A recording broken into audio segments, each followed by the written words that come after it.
டோடோ TV.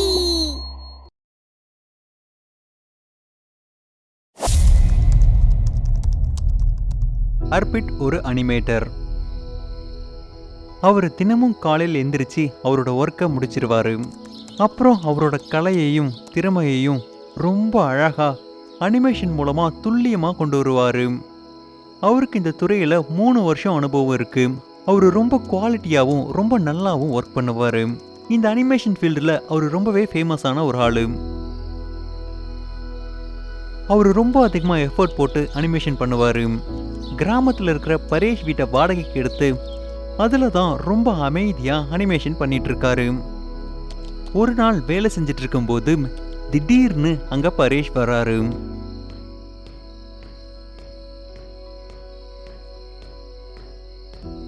Arpit அண்ணா எப்படி இருக்கீங்க?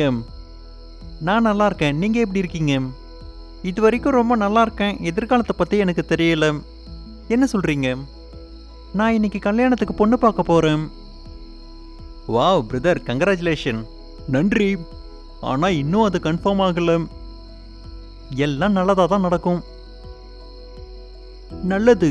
நீங்கள் பண்ணுற அனிமேஷன் வீடியோலாம் ரொம்ப நல்லா இருக்கு. நான் பார்த்துருக்கேன். அதை கேட்ட உடனே அர்பித் கொஞ்சம் அப்செட் ஆயிடுறாரு. அவர் அங்கேயும் இங்கேயும் பார்க்க ஆரம்பிக்கிறாரு. உண்மையாவா? அது உங்களுக்கு பிடிச்சிருக்கா? பிடிச்சிருக்கானா கேட்குறீங்க? அது 8 மணி நேரத்திலே 1 மில்லியன் வியூ வந்திருக்கு. அது ரொம்ப நல்லா இருக்கு. எனக்கு ரொம்ப பிடிச்சிருக்கு. அடுத்த வீடியோ எப்போ போடுவீங்க? அது சீக்கிரம் வந்துடும். நான் அதுக்காக ரொம்ப ஆர்வமாக காத்துட்டு இருக்கேன்.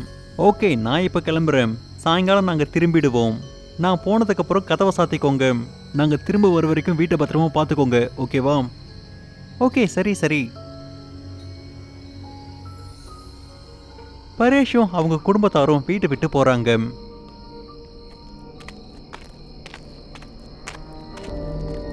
அவங்க போனதுக்கு அப்புறம் கதவை சாத்திட்டு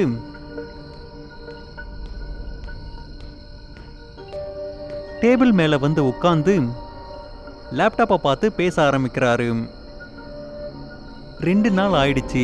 நான் எந்த ஒர்க்கையுமே பண்ணி முடிக்கல. நான் ஒர்க் பண்ணி ஆகணும். நான் தைரியமா இருக்கணும். அவரு தைரியமா மெதுவா லேப்டாப்பை ஆன் பண்றாரு. அப்புறம் அவரு ஒர்க் பண்ண ஸ்டார்ட் பண்றாரு. அவரு ஒர்க் பண்ணிட்டே இருக்கும்போது அதிலிருந்து ஒரு குரல் கேக்குது. நீ என்ன யோசிச்சு வச்சிருக்க? அந்த குரல் கேட்ட உடனே அவர் நடுங்கி போயிடுறாரு. அப்படியே வேர்க்கவும் செய்யுது. உனக்கு என்ன வேணும்? அதெல்லாம் சாத்தியமே இல்லை. ஏன் முடியாது? நான் உனக்கு 1 நாள் டைம் கொடுத்தேன். அதுவும் மட்டும் இல்ல, 2 நாள் காணாம போன நீ. நான் அதுக்காக முயற்சி பண்ணேன். ஆனா நான் என்ன பண்றது? அதெல்லாம் சாத்தியமே இல்லை. மனிதர்களுக்கு எதுவும் சாதிக்க முடியாது. ஆனா எங்களை வச்சு நல்லா பணம் சம்பாதிக்கிறீங்க. ஆனா நாங்க ஏதாவது பண்ண சொன்னா அதுக்கு வாய்ப்பில்லைன்னு சொல்றீங்க. எனக்கு சாயங்காலம் வரைக்கும் டைம் கொடு. நான் உனக்கு சாயங்காலம் சொல்றேன். ஓகே? இதுதான் உனக்கு கடைசி அவகாசம். இல்லைன்னா நானே நேர்ல வர போறேன். அப்படி சொன்னதுக்கு அப்புறம் அந்த குரல் கேட்கறது நின்றுடுது. அர்பித் அவரோட வேர்வையை தொடச்சிக்கிறாரு. பாதியில் போட்ட எல்லா வேலையும் முடிச்சுட்டு இன்னையிலிருந்து இனிமேல் இந்த வேலையை தொடவே கூடாது. அவர் வேகமா வேலையை தொடங்குறாரு. பாதியில் இருக்கிற எல்லா வேலையும் முடிச்சிடுறாரு. அவர் சாப்பாடை பற்றி யோசிக்கிறதுக்கு கூட டைம் இல்லை. அப்புறம் சாயந்தரம் ஆயிடுது. அப்புறம் அவர் நினைக்கிறாரு, இதெல்லாம் சாஃப்ட்வேர்ல இருக்கிற ஏதோ ஒரு வைரஸால தான் நடக்குதுன்னு. அவர் அவரோட எல்லா வேலையும் முடிச்சதுக்கு அப்புறம் அவருக்கு தேவையான எல்லா ஃபைல் டாக்குமெண்ட்டையும் ஹார்ட் டிஸ்க்கு காப்பி பண்ணிடுறாரு. அப்புறம் லேப்டாப்பையும் ஃபார்மேட் பண்ணிடுறாரு. அவர் அவரோட எல்லா பொருட்களையும் எடுத்து பேக் பண்ணிக்கிட்டு அங்கிருந்து போக ரெடி ஆகுறாரு. அப்போ திடீர்னு அவருக்கு பின்னாடி ஒரு குரல் கேக்குது. அவரு திரும்பி பார்த்த உடனே லேப்டாப் ஆட்டோமேட்டிக்கா ஓபன் ஆகி அதுல இருந்து டிஸ்க் லைட்லாம் வருது. அப்புறம் அதுல இருந்து பயம்படுத்துற மாதிரி ஒரு குரல் கேக்குது. ஹர்பித், நீ ஓடி போறதுக்கு ட்ரை பண்றியா? ஏ, ஏ, இல்ல இல்ல இல்ல. நீ ஏன் என்ன ஃபார்மேட் பண்ண? என்ன என்ன என்ன? அந்த நாள்ல இருந்து உனக்கு என்ன ஆச்சு? ஏய், கத்தாத. என் பலத்தை பத்தி உனக்கு இன்னும் தெரியலையா?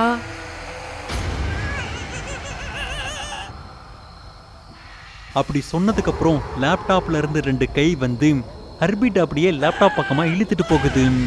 ஹர்பிட் ரொம்ப சத்தமா கத்த ஆரம்பிக்கிறாரு. யாராவது இருக்கீங்களா? எனக்கு உதவி பண்ணுங்க, எனக்கு உதவி பண்ணுங்க. அவர் அவரோட முழு பலத்தையும் பயன்படுத்தி அந்த பிடியிலிருந்து வெளியில வர முயற்சி பண்றாரு. ஆனா அவரால் முடியல. அந்த 2 கையும் ஹர்பிட்டை லேப்டாப்குள்ள இழுத்துட்டு போகுது. ஹர்பித்தோட பாதி உடம்பு அந்த லேப்டாப்குள்ள போயிடுச்சு. பரேஷ் அங்க திடீர்னு உள்ள வராரு. பக்கத்துல இருக்கிற ஒரு இரும்பு ராடு எடுத்து அந்த லேப்டாப்பை ஓங்கி அடிக்கிறாரு. அப்போ ஹர்பிட் லேப்டாப்ல இருந்து வெளியில வந்துடுறாரு. அப்புறம் தம்பிள்ஸ் எடுத்து தன்னோட கையால அந்த லேப்டாப்பை தூள் தூளா உடைக்கிறாங்க. அப்படி உடைச்சிட்டு இருக்க அந்த சமயத்துல லேப்டாப்ல இருந்து சத்தம் வருது. லைட்டும் எரிஞ்சு எரிஞ்சு அணையுது. அந்த லேப்டாப்பை சின்ன சின்ன பீஸ் ஆகிற வரைக்கும் அடிச்சு நொறுக்கிடுறாங்க. பரேஷும் ஹர்பித்தும் அந்த லேப்டாப்பை தூக்கிட்டு போய் குப்பை தொட்டில போட்டுடுறாங்க. அண்ணா, என்னாச்சு? லேப்டாப்புக்குள்ள ஏதோ வைரஸ் வந்துருச்சு. நிஜமாலும் இது வைரஸ் தானா? என்ன ஆச்சு? என்ன மேட்ரு சொல்லுங்க. 2 நாளைக்கு முன்னாடி அது என்கிட்ட முதல் முறையாக பேசிச்சு. என்னோட வேலை எல்லாத்துக்கும் அது கிரெடிட் கேட்டுச்சு. நான் என் டீம் கிட்ட பேசி பார்த்தேன். நான் சொன்னதை கேட்டு அவங்க சிரிச்சாங்க. நான் அவங்க கூட பேசும்போது நான் பண்ணுற அனிமேஷனுக்கெலாம் என் பேருக்கு பதிலாக லேப்டாப் பேர் போட முடியுமா? என்ன? என்ன அர்பித், பைத்தியம் ஏதாவது பிடிச்சிருச்சா? இல்லை, ஆக்சுவலி அது என்னன்னா, நீ பைத்தியம்தான் ஆயிட்ட. நம்ம எல்லாருமே லேப்டாப் சிஸ்டத்தில் தான் வேலை செய்கிறோம். அதுக்காக அதுக்கெல்லாம் கிரெடிட் கொடுக்கணும்னு ஒன்றும் அவசியம் இல்லை. நீ போய் நல்லா ரெஸ்ட் எடு. அப்புறம் பேசலாம், ஓகே? இப்போ சொல்லுங்க, நான் என்ன பண்ணுறது? உங்களோட குரல் கேட்டு நான் ஓடி வந்தேன். கதவையும் உடைச்சி உள்ளே வந்துட்டேன். நாளைக்கு நான் கதவை சரி பண்ணிடுறேன். நீங்கள் வீட்டை விட்டு எங்கே போகிறீங்க? ஏன் எல்லாத்தையும் பேக் பண்ணி வச்சுருக்கீங்க? ஏய், இப்போ தான் லேப்டாப் போயிடுச்சுல்ல, நான் எங்கேயும் போகல. நாளைக்கு நானும் கதவை சரி பண்ண வரேன்.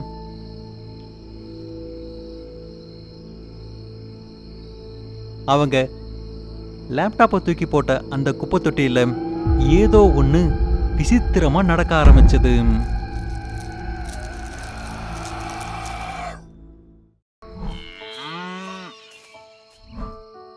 குஞ்சன் இன்னைக்கு ரொம்ப சந்தோஷமா இருந்தா. எதுக்குன்னா, அவ இந்த கிராமத்துல பொண்ணு.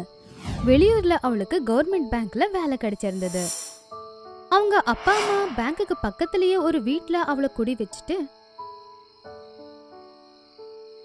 அவங்க கிராமத்துக்கு அவங்க போயிட்டாங்க. பேங்க்ல ரிப்போர்ட் பண்ணிட்டு ரிட்டர்ன் வரும்போது ரொம்ப லேட் ஆயிடுச்சு. அவளுக்கு அது தெரியவே இல்லை. நான் முதல்ல குளிச்சிடுறேன், அப்புறமா சாப்பிட்டுட்டு தூங்குறேன். இந்த குரல் எங்க இருந்து கேக்குது? கிச்சன்ல டேப் கூட இல்லையே. ஒருவேளை பாத்ரூம்குள்ள இருந்து வருதா? உடனே அவ பாத்ரூமோட கதவை திறந்து உள்ள பார்த்தா. இந்த சத்தம் பாத்ரூம்குள்ள இருந்து இல்ல, பாத்ரூம்க்கு வெளியே இருந்து வருது. போய் பார்க்கலாமா? அவ வீட்டுக்குள்ள இருந்து வீட்டுக்கு பின்னாடி போய் பார்த்தா. அங்க பார்த்தா ஒரு ஆறு இருந்துச்சு. அப்போ அந்த ஆத்துக்கு பக்கத்துல ஒரு பொண்ணு நின்னுக்கிட்டு இருந்தா. அவ பக்கத்துல போனா. ஆனா திடீர்னு ஜோரா மழை பெஞ்சது. ரொம்ப வேகமா காத்தும் வீசுச்சு. அதனால அவ திரும்ப வீட்டுக்குள்ள போயிட்டா. ஆனா அந்த சத்தம் நிக்கவே இல்லை. அவ ரொம்ப பயந்துகிட்டு இருந்தா. அப்புறமா அவ தூங்கிட்டா. இது ஒரு 4-5 நாளா நடந்துகிட்டு இருந்துச்சு. அவளால இத தாங்கிக்கவே முடியல. அவ கூட வேலை செய்யற ஷர்மா அப்படிங்கிறவர்கிட்ட உதவி கேட்டா. ஷர்மா சார், நீங்க எவ்வளவு நாளா இங்க இருக்கீங்க? 2 வருஷமா இருக்கேன். இன்னொரு வருஷம் வேலை பார்த்துட்டு அப்புறம் ட்ரான்ஸ்ஃபர் ஆயிடுவேன். அட சூப்பர். ஆமா, நீங்க இந்த கிராமத்துல ஏதாவது ஒரு வித்தியாசமான நிகழ்வை பார்த்தீங்களா? அப்படின்னா அதாவது ஏதாவது குரல், அப்படி இல்லைன்னா ஏதாவது நிகழ்வு? நீங்கள் அந்த ராத்திரி பற்றி பேசிக்கிட்டே இருக்கீங்களா? ஹா, அவங்க பகல்ல தெரிய மாட்டேங்கிறாங்க, ஆனா நைட்ல தெரியறாங்க. புதுசாக போஸ்டிங் ஆகுறப்போ நான் அதை பார்த்தது. இன்னைக்கு நானும் வரேன். ஒன்றா போய் அதை நம்ம பார்க்கலாம். சரி.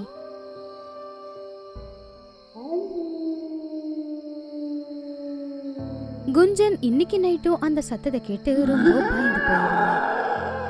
அவ யோசிச்சா இன்னைக்கு இதை எப்படியாவது கண்டுபிடிக்கணும்னு. நைட்டு ஒரு 10 மணி இருக்கும். ஷர்மாஜி வந்தாரு குஞ்சனோட வீட்டுக்கு. குஞ்சனும் அவருக்காக தான் காத்துக்கிட்டு இருந்தா. அதுக்கப்புறம் அவங்க 2 பேரும் ஆத்துக்கு போனாங்க. நீங்க கேட்டீங்களா? ஆமாம் ஆமாம், நம்ம திரும்ப போகலாம். எனக்கு பயமாக இருக்கு. சார், தினமும் இந்த சத்தத்தை கேட்டு கேட்டு நான் டயர்டா இருக்கேன். இன்னைக்கு எப்படியாவது இதுக்கு முடிவு கட்டணும். நாளைக்கு வீட்டை மாத்துறீங்க, நான் உங்களுக்கு ஹெல்ப் பண்ணுறேன். அட சும்மா என் கூட வாங்க சார். அவங்க 2 பேரும் அவங்க பக்கத்துல போனாங்க. அங்க நிறைய பொண்ணுங்க நின்றுக்கிட்டு அழுதுகிட்டு இருந்தாங்க. தைரியத்தை வரவழைச்சு அவங்க 2 பேரும் அவங்க பக்கத்துல போய் கேட்க ஆரம்பிச்சாங்க. என்னாச்சு? நீங்க எல்லாரும் இந்த நேரத்துல இங்க என்ன பண்ணிக்கிட்டு இருக்கீங்க?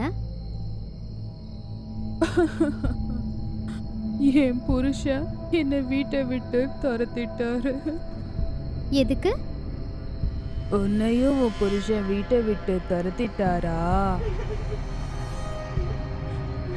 இல்ல இல்ல, உங்க எல்லாரையும் வீட்டை விட்டு துரத்திட்டாங்களா என்ன? ஆனா எதுக்காக? அதுக்கப்புறம் நீங்க ஏன் அழுதுகிட்டு இருக்கீங்க? நீங்க அவங்க கூட போராட வேண்டியது தானே? ஏன்னா இந்த கிராமத்தோட டாக்கூர் சார் இருக்காருல்ல, அவங்க வீட்டில் இதுதான் ரூல். அவங்க வீட்டில் ஒவ்வொரு ஜென்ரேஷன்லயும் வர மருமகளை அவங்க ஒரே வாரத்துல கொண்டுடணும்.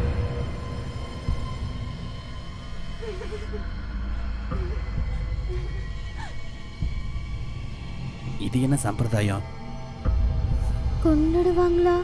அப்படின்னா நான் 3வது ஜென்ரேஷன். இவங்க என் மாமியார், அவங்க என் மாமியாரோட மாமியார்.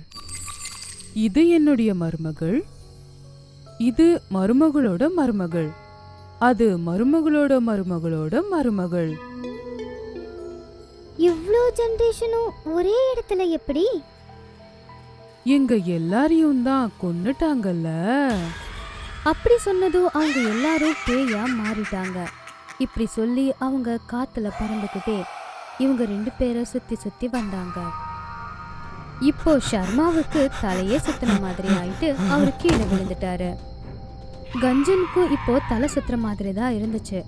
ஆனா அவ மயக்கம் போட்டு விழல. உனக்கு தெரியுமா, இந்த சாபப்பட்ட ஆறு எங்க கண்ணீர்ல தான் உருவாச்சு. அந்த சாபம் என்னன்னா, ஒரு வாழ்ந்துகிட்டு இருக்கிற பொண்ணு எப்போ இந்த நதிக்கரைக்கு வந்து எங்க எல்லாரையும் பார்த்து பேசுறாளோ அப்போ எங்களுக்கு எங்க எதிரிங்களை அழிக்கிறதுக்கான பலம் கிடைக்கும். இந்த கிராமத்து ஜனங்களுக்கு இந்த விஷயம் தெரியும், ஆனா யாருமே இங்க வந்ததில்ல. கடைசியா நீ தான் வந்த. ஆனா நான் சாக விரும்பல. இப்பதான் உங்களுக்கு உங்க பவர் கிடைச்சிருச்சுல்ல, இப்போ நான் போலாமா? எங்க எல்லாருக்கும் முக்தி கிடைக்காம நீ இங்கிருந்து எப்படி போக முடியும்? இல்லைன்னா தினமும் நைட்டு உன்னை வந்து தொந்தரவு செய்வோம். நீ எங்க எல்லா எதிரிகளையும் கொன்னு எங்களுக்கு முக்தி கொடு. நான் என்ன செய்யணும்? அப்புறம் அது செஞ்சதுக்கு அப்புறம் நீங்க என்ன கொன்னுட மாட்டீங்க இல்ல? நீ எங்க எல்லாருக்காகவும் கடவுளா வந்திருக்க. உன்னையே நாங்க கொல்ல போறோம். நீ டாக்கூரோட வீட்டுக்கு போய் கதவை மட்டும் திறக்க வை. மிச்சம் எல்லாத்தையும் நாங்களே பார்த்துக்கிறோம். இப்போ ஷர்மாவும் மயக்கத்துல இருந்து தெளிஞ்சாரு. ஷர்மா கஞ்சன் முன்னாடி போனாங்க. அந்த ஆன்மாக்கள் இவங்களை பின்தொடர்ந்து போச்சு. அவங்க எல்லாரும் டாக்கூரோட வீட்டுக்கு போனாங்க. குஞ்சன் டாக்கூரோட வீட்டு கதவை தட்டுனா. யாரது இந்த ராத்திரியில? டாக்கூர் சார், நான் தான். கொஞ்சம் கதவை திறங்க. டாக்கூர் கதவை திறந்தாரு. உடனே அந்த ஆண் மக்கள் வீட்டுக்குள்ள வந்து பறக்க ஆரம்பிச்சது. எங்க இருக்காங்க இந்த வீட்டை சேர்ந்தவங்க? டாக்கூர் சாரோட குடும்பத்து ஆட்கள் வெளியே வந்தாங்க. ஹால்ல வெளியே வந்து நின்னாங்க. நீங்கள யாரு? எங்கிருந்து வந்திருக்கீங்க? நாங்க ஒவ்வொரு தலைமுறையை சேர்ந்த இந்த வீட்டோட மூத்த மருமகள்கள். உங்க கையால நாங்க செத்துருக்கோம். இப்போ நீங்க சாவ போறீங்க. இது குடும்பத்துக்கே நல்லதுதான். இப்போ பேரனோட முதல் பொண்டாட்டி வருவான். அவளையும் நீ கண்டிப்பா சமாளிக்கணும். இப்போ நாங்க முதல்ல உங்களை கவனிச்சுக்கிறோம்.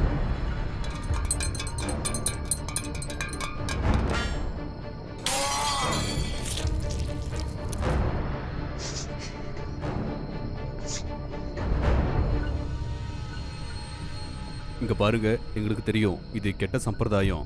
நான் இதை ஒத்துக்கவே மாட்டேன். நீங்க தாத்தாவை கொன்னுட்டீங்க. தயவு செஞ்சு கருணை காட்டி எங்களை உயிரோட விட்டுருங்க ப்ளீஸ். தடவையா இந்த வீட்டில் ஒரு ஆம்பளை சரியா பேசுறத நான் பார்க்குறேன். சரி, நான் உங்க யாரையும் எதுவும் செய்யல. ஆனா நீ எங்க பேச்ச கேட்டுதான் ஆகணும். இதுக்கப்புறம் இந்த வீட்டில் எந்த மருமகளும் சாகக்கூடாது. நான் உங்களுக்கு ப்ராமிஸ் பண்றேன். இன்னையிலிருந்து நைட்டு தெரியுற அந்த ஆறு உங்க யார் கண்ணுக்கும் தெரியாது. ஆனா மறுபடியும் இந்த ரூலை நீங்க ஃபாலோ பண்ணீங்கன்னா நாங்க மறுபடியும் இங்க வருவோம். இப்படி சொல்லி அந்த ஆண் மக்கள் அங்கிருந்து மறைஞ்சு போயிடுச்சு.